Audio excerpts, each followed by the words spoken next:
ಉದ್ಯಮಿ ಸಿಜೆ ರಾಯ್ ಆತ್ಮಹತ್ಯೆ ಪ್ರಕರಣ ಎಸ್ಐಟಿ ಸೇರಿದ ರಾಯ್ ಬಗ್ಗೆ ಮೊಬೈಲ್ ರಿಪೋರ್ಟ್ನಲ್ಲಿ ಇಂಟ್ರೆಸ್ಟಿಂಗ್ ವಿಚಾರಗಳು ಬಯಲಾಗಿದೆಯಂತೆ. ಹಲವು ಮಂದಿಗೆ ಇಂಟರ್ನೆಟ್ ಕರೆಗಳ ಬಳಕೆಯಾಗಿದೆ. ಉದ್ಯಮಿ ಸಿಜೆ ರಾಯ್ ಆತ್ಮಹತ್ಯೆ ಪ್ರಕರಣ, ಈ ಆತ್ಮಹತ್ಯೆ ಪ್ರಕರಣದ ತನಿಖೆ ಆಗ್ತಾ ಇದೆ.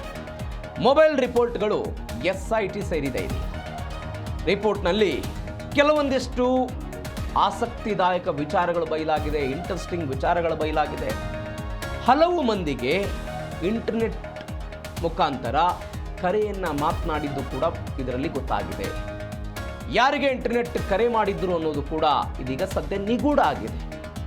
ಯಾರ ಜೊತೆ ಮಾತನಾಡಿದ್ರು, ಏನೆಲ್ಲ ಮಾತನಾಡಿದ್ರು ಅನ್ನೋದು ಸದ್ಯಕ್ಕಿರುವಂಥ ನಿಗೂಢ ಪ್ರಶ್ನೆ.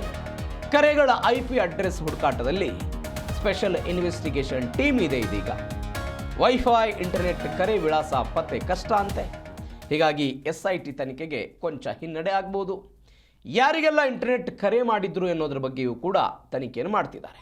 ಕಾನ್ಫಿಡೆಂಟ್ ಗ್ರೂಪ್ನ ಸಿಜೆ ರಾಯ್ ಆತ್ಮಹತ್ಯೆ ಪ್ರಕರಣವನ್ನು ಇದೀಗ SIT ಅಧಿಕಾರಿಗಳು ತನಿಖೆ ಮಾಡ್ತಾ ಇದ್ದಾರೆ. ಯಾವ ಕಾರಣಕ್ಕಾಯಿತು, ಯಾರ ಜೊತೆಗೆಲ್ಲ ಸಂಪರ್ಕದಲ್ಲಿದ್ದರು, ಏನೆಲ್ಲ ಮಾತನಾಡಿದ್ರು, ವ್ಯವಹಾರಗಳ ಬಗ್ಗೆ ಏನಾದರೂ ಮಾಹಿತಿಗಳಿದೆಯಾ, ಎಲ್ಲದರ ಬಗ್ಗೆಯೂ ಕೂಡ ತನಿಖೆಯನ್ನು ಮಾಡಲಾಗ್ತಾ ಇದೆ.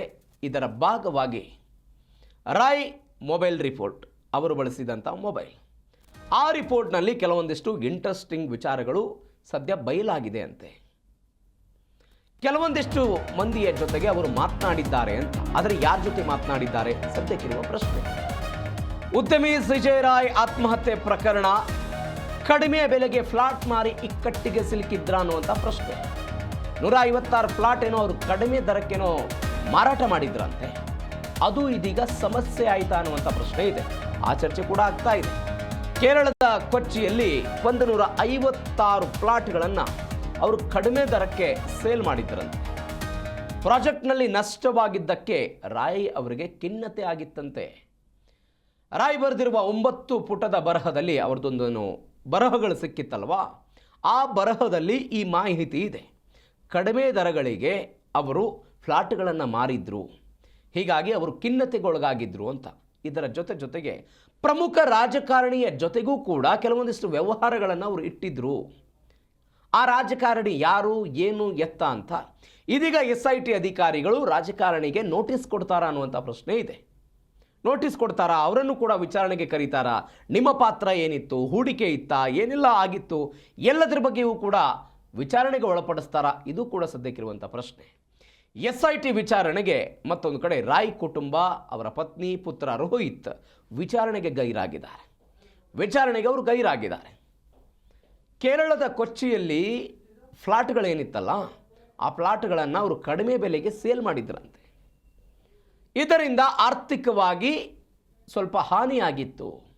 ಕಡಿಮೆ ದರಕ್ಕೆ ಅವರು ಸೇಲ್ ಮಾಡಿದರು. ಆ ಪ್ರಾಜೆಕ್ಟ್ನಲ್ಲಿ ಅವರಿಗೆ ನಷ್ಟವಾಗಿದ್ದಕ್ಕೆ ರಾಯ್ ಖಿನ್ನತೆಗೊಳಗಾಗಿದ್ದರು ಎನ್ನುವಂತಹ ಮಾಹಿತಿಗಳು ಕೂಡ ಇದೆ.